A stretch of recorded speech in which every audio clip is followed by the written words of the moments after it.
All right, the first third of chapter 30, which apparently is going to be the doozy chapter where uh, Tempest, Jeffrey Tempest, starts this chapter off saying, "This is the chapter where all my happiness ended," without warning, which I almost laughed at when I read out loud because, oh my God, this book has not let up on the fact that he is doomed right from the beginning.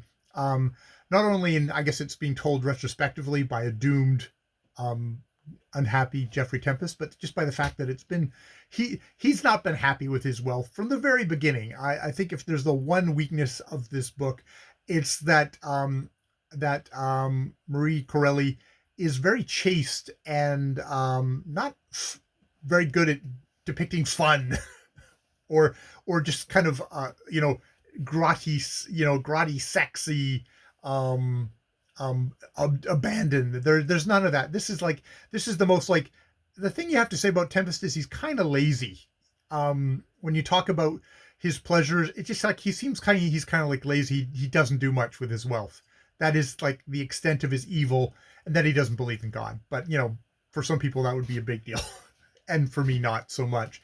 Um, and now we get to this chapter where the thing that's going to cause him that's going to send him into a spiral is the fact that dun dun dun Sybil doesn't love him and actually loves Lucio. I actually half expected that if this was a more modern novel, I think he would open a door and there would be Emil, the groom, absolutely just rogering Sybil, and Sybil really enjoying herself. That would be my thing, because then you have a kind of a class thing as well as it's not just his friend, it's his friend's groom who's doing it. And maybe you have just Lucio going, yeah, I knew all the time. It's like, yeah, they're having a good time, whatever. The Lucio in this chapter, what he comes upon is Sybil in a very revealing, apparently white gown that's probably covering all her body, but is loose and probably doesn't have any underwear on underneath. So it's like you can discern naughty bits underneath the clothing. Something that would get blinked at twice today, but comes upon Sybil declaring her love on her knees, begging for Lucio to love her, just love her for an hour, and then you can cast her out, you can shame her in front of everybody, and Lucio then delivering just a really kind of a scathing thing on her and I guess on women, that yeah, there's this thing which um so how much of the devil Lucio are we supposed to take as just the devil? Because Lucio becomes really a proponent in Corelli's hands. The devil is very much the proponent of what is actually you should be doing, what is a good life. He admires Mavis Clare, which I'm pretty sure we're supposed to admire, and he despises and finds Sybil disgusting, which I guess we're supposed to, even though I don't so much. But what he says is, I hate you. Yes, I hate you and all such women as you, for you corrupt the world. You turn good to evil. You deepen folly into crime. And with the seduction of your nude limbs and lying eyes, you make fools, cowards, and beasts of men. When you die, your bodies generate foulness. Things of the mold and slime are formed out of the flesh that was once fair for man's delight. You have no use in life. You become poison and death. I hate you all. I read your soul. It is an open book to me. It is branded with a name given to those who are publicly vile, which should strict and right justice be equally bestowed on women of your position and type, who occupy pride and place in this world's standing, and who have not the excuse of poverty for selling themselves to the devil. So yeah, you're no better. Basically, you're no better than a prostitute who a poor woman who turns to prostitution to sell themselves, um, for all that.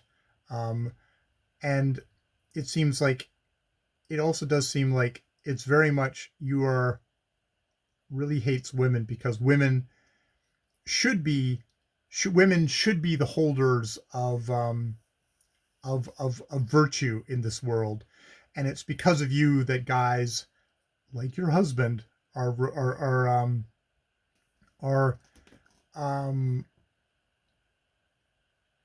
are kind of turned evil. I think that, I mean, it is one of these things of like, I assume Jeffrey has been fucking around too, but that his wife would fuck around is just, you know, not unsurprisingly is unacceptable. And you know, he has this thing of like, you know, I know you got married with infidelity in your heart. Um and you know, you've made a mystic blessing a blasphemy and a curse. Uh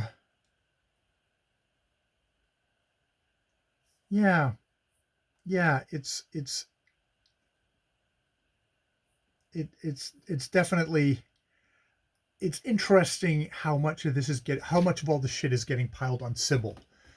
It's like, why is Sybl is really coming in for the biggest kicking here, even though, isn't this Jeffrey who's done all this? He's the author of all this in a way.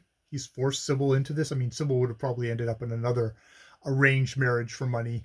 Um, but it's like we're getting this all connected to Sybl is bringing. I will read on in this chapter, but it's just interesting that the angle seems to be Sybl, when it should be Jeffrey, you fucking idiot. All right, I'm gonna stop there, and we'll take it up again tomorrow. More videos later.